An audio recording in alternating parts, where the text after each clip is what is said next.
Lakers presented by Arrowhead at Mountain Springwater. I'm Allie Clifton, joined by Big Shot Robert Horry, Laker insider Mike Bresnahan, Geeter and Mike Trudell handling the postgame locker room duties for the Lakers after what's been a tough week, guys, for LA. The Lakers took the court for the first time in 6 days for game action. What started out great, 9-point lead at half, came the second half, which ultimately became too much for LA to overcome. The Spurs outscored the Lakers 73-40. It's the most points that the Lakers have given up in any half this season.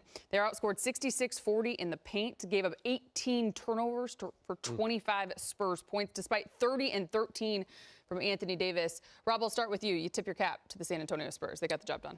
Yeah, it's one of those things you think you will have the advantage because Spurs has been sitting in a hotel for like 5 or 6 days waiting on this game.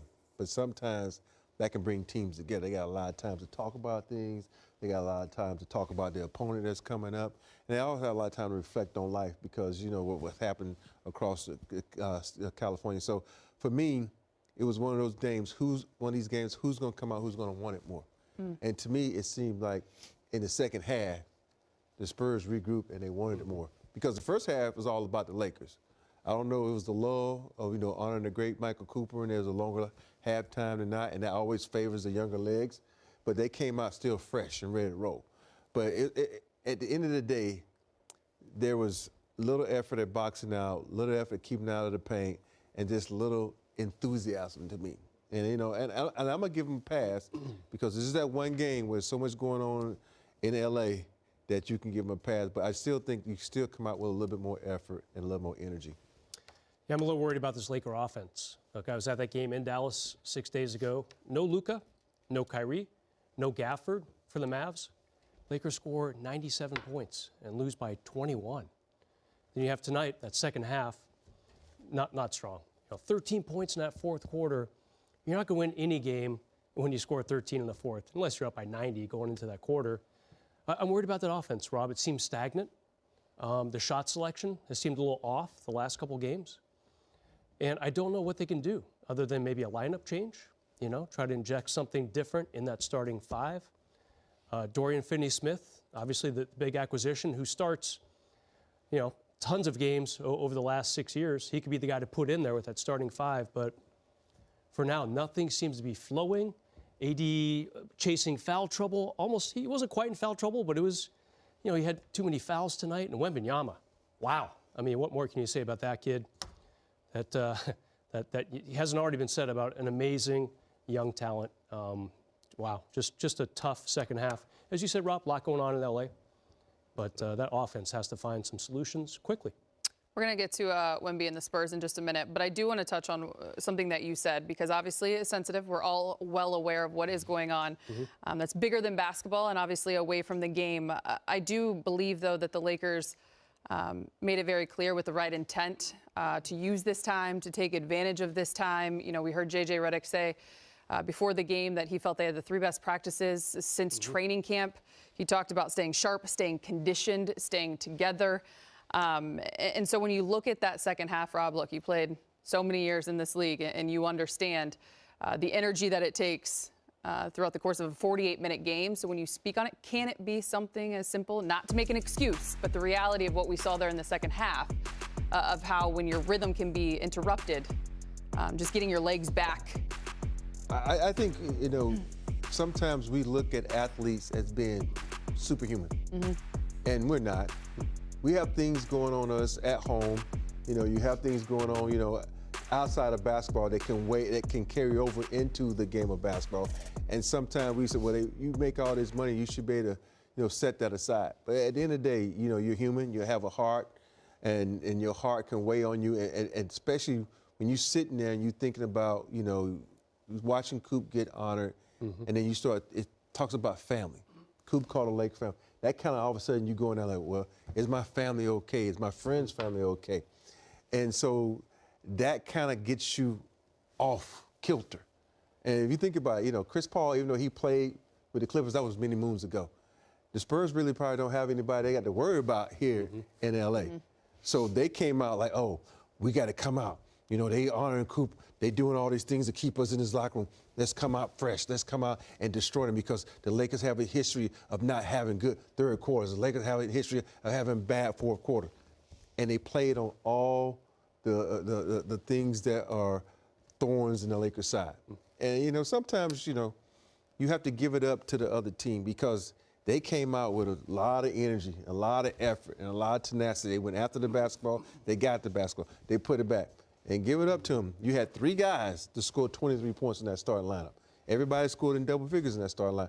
So it was a team effort, and you just have to give it up to the Spurs. And you know me, I'm always mad when we lose. This is the one time that I have no reason to be mad because there's just basketball is not life. You know you have that logo that says basketball life, but sometimes life takes precedence over basketball, and you cannot get that out of your head. Yeah, good words. It's tough to follow that because you're right. You know, so much at stake. You know, LeBron, he's in Brentwood. You know, he's been probably thinking about his house for the last 6 days. JJ, we know that story. His rental home burned down. James Worthy, our friend on air here. Rob, you as well. Both you guys had to evacuate your homes. So yeah, it's hard to talk about free throws and fast breaks and where's the Laker offense when all these other things are swirling around right now. But, you know, the NBA standings, they don't take a break. The Lakers have lost 3 games in a row. You know, they were kind of close to 4th. They were kind of chilling there. And now they're down to 7th.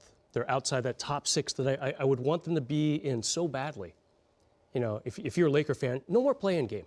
You want to be top 6. You want to rest that whole week and wait for the other 4 teams to beat themselves up, and then you can start playing. But now you're dropping out you're in that play-in tournament now, 7 through 10. You got to turn it around. And they have a very friendly schedule this month. The rest of this month, a lot of home games, a lot of bad teams, a lot of teams that are beat up. And they didn't take advantage of it in Dallas, you know. And they certainly did not look good in that second half tonight, Allie. As you mentioned, the next 5 in LA, the next 4 at Crypto.com Arena for the Lakers. If there's ever a time to stay together and be connected, it is right now. On the other side, obviously, Rob, you mentioned it. The Spurs were supposed to play the Lakers on Saturday, so they've actually been off for 5 days as well away from game action. The last time they played was on Wednesday. And you mentioned all 5 starters in double figures. 23, 23, and 23 from Castle, Wembanyama, and Vassell. We start with Victor Wembanyama, obviously.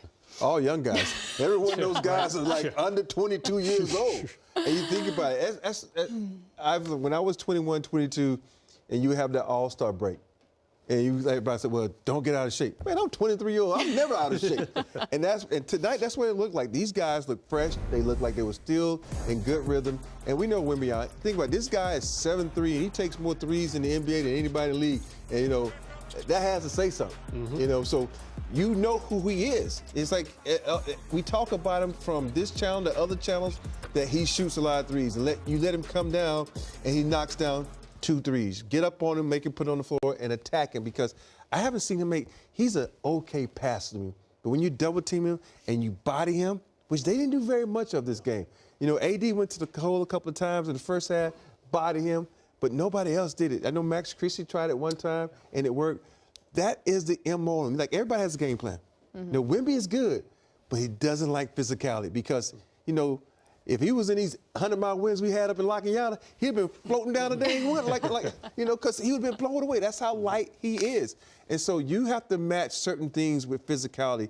And this Spurs team, when they're young and they're athletic, you have to match them with physicality to slow them down. We know, you said it in the break, they want to shoot a bunch of threes, get on the fast break, because that's who they are as a young team. So you got to, even though you got all these other things going on, you got to follow the game plan. I don't think the Lakers really follow the game plan in the second half. Yeah, it's pretty evident. I mean, what game plan would say, hey, score 40 points in the second half? You know, none. And, you know, as Ali brought up a good point, J.J. Redick was happy with what they accomplished over the last few days. It has not been an easy several days in the city of Los Angeles. I was on that flight with the team landing Wednesday night / Thursday morning at about 2 a.m., looking at the fires in the hillsides, and it's like, my goodness, this is, you could smell it in the cabin too. So the players have been very aware of what's happening back here in Los Angeles. And it's hard to put that aside, it is. But they had 3 good practice days, good job. It just didn't translate on the court. Now, still, the rest of this month, you got 2 games against Brooklyn, and they're not very good. You got 2 games against Washington. They're terrible. You know, there's other teams that are without people or hurt, not good in the standings. So the Lakers really have to win these games now, because the problem is now they're down in 7th. And Rob, Allie, there's like five other teams right there with them within a game or two, trying to pass them. So it's going to be hard. First loss for the Lakers to a team below 500. Is they're now 10-1, and the Spurs moved to 500 on the season, 19-19. Let's hear from JJ Redick. He's speaking with Mike Trudell in the media. JJ, you